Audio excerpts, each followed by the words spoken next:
আসসালামু আলাইকুম প্রিয় চতুর্থ শ্রেণীর শিক্ষার্থী। আজ আমি তোমাদের সাথে তোমাদের প্রাথমিক বিজ্ঞান বইয়ের 10ম অধ্যায়ের আবহাওয়া জলবায়ু নিয়ে আলোচনা করছি। তো দেখো, প্রথমে আছে শূন্যস্থান পূরণ করো। কোন স্থানের বহু বছরের আবহাওয়ার সামগ্রিক অবস্থা হলো জলবায়ু। মেঘের ক্ষুদ্র পানিকণা একত্রে মিলিত হয়ে ড্যাশ হয়, বৃষ্টি হয়। বাংলাদেশে ড্যাশকালে কুয়াশা পড়ে, শীতকালে। ভালো ফসল ফলাতে ড্যাশ প্রয়োজন, বৃষ্টির পানি। টিক চিহ্ন দাও। কোনটি আবহাওয়ার উপাদান নয়? অক্ষাংশ। আবহাওয়া পরিবর্তনের প্রধান কারণ কি? বায়ু প্রবাহ। মেঘ তৈরি হয় কোনটি থেকে? জলীয় বাষ্প। কোনটির উপর কোনো স্থানের জলবায়ু নির্ভর করে? সমুদ্র থেকে স্থানটির দূরত্ব। এবার দেখো সংক্ষিপ্ত প্রশ্ন। সংক্ষিপ্ত প্রশ্ন উত্তর। 1. আবহাওয়ার উপাদানগুলোর নাম লেখো। উত্তর। আবহাওয়ার উপাদানগুলোর নাম হলো আকাশের অবস্থা, বায়ুর তাপমাত্রা, আর্দ্রতা, বায়ুপ্রবাহ, বৃষ্টিপাত ইত্যাদি। 2. আর্দ্রতা বলতে কি বোঝো? উত্তর। আর্দ্রতা বলতে আমরা বুঝি বাতাসে জলীয় বাষ্পের পরিমাণ। বাতাসে জলীয় বাষ্প বেশি আছে না কম আছে এর অবস্থান পরিমাণ করাই বাতাসের আর্দ্রতা। কুয়াশা ও শিশিরের মধ্যে পার্থক্য কি? কুয়াশা এক ধরনের মেঘ যা আমরা ভূপৃষ্ঠে দেখে থাকি।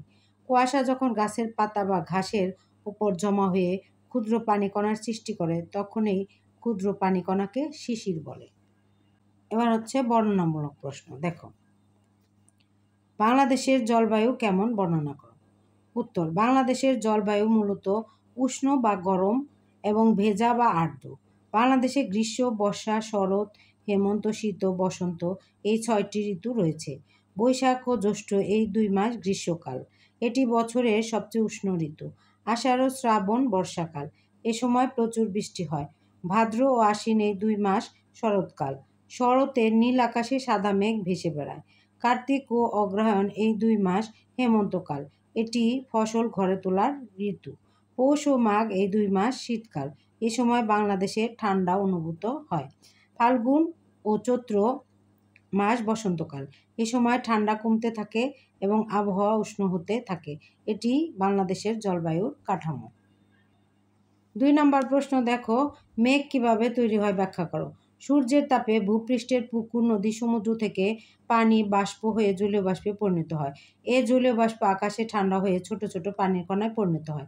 এই ক্ষুদ্র পানিকণা মেঘ হিসাবে তৈরি হয়। অতিবৃষ্টি হলে কি সমস্যা হয়? অতিবৃষ্টি হলে বিভিন্ন ধরনের সমস্যা হতে পারে, যেমন সমতল ভূমি ডুবে যেতে পারে, রাস্তাঘাট তলিয়ে যেতে পারে, মাঠের ফসল তলিয়ে যেতে পারে, বাড়িঘর পানির নিচে তলিয়ে যেতে পারে, গবাদি পশু পাখির খাবারের সমস্যা হয়। এবার দেখো, আবহাওয়া ও জলবায়ুর মধ্যে পার্থক্য কি? আবহাওয়া জলবায়ুর মধ্যে পার্থক্য নিচে দেওয়া হলো। আবহাওয়া। বায়ুমণ্ডলের অল্প সময়ের অবস্থাকে আবহাওয়া বলে। জলবায়ু বা আবহাওয়ার দীর্ঘদিনের গড় অবস্থাকে জলবায়ু বলে। আবহাওয়া একটি ক্ষণস্থায়ী অবস্থা, জলবায়ু একটি দীর্ঘস্থায়ী অবস্থা। আবহাওয়া অল্প সময়ের মধ্যে পরিবর্তিত হয়, জলবায়ুর পরিবর্তন হতে অনেক বছর লেগে যায়। আবহাওয়া অল্প জায়গা নিয়ে হিসাব করা হয়, জলবায়ু বিশাল এলাকা নিয়ে হিসাব করা হয়। এবার দেখো বাম পাশ ডান পাশ। তাপমাত্রা গরম বা ঠান্ডা, আর্দ্রতা আর্দ্র বা শুষ্ক, বায়ু প্রবাহ মৃদু বা প্রবল, বৃষ্টিপাত ভারী বা হালকা। আবহাওয়া দেখো এখানে আরেক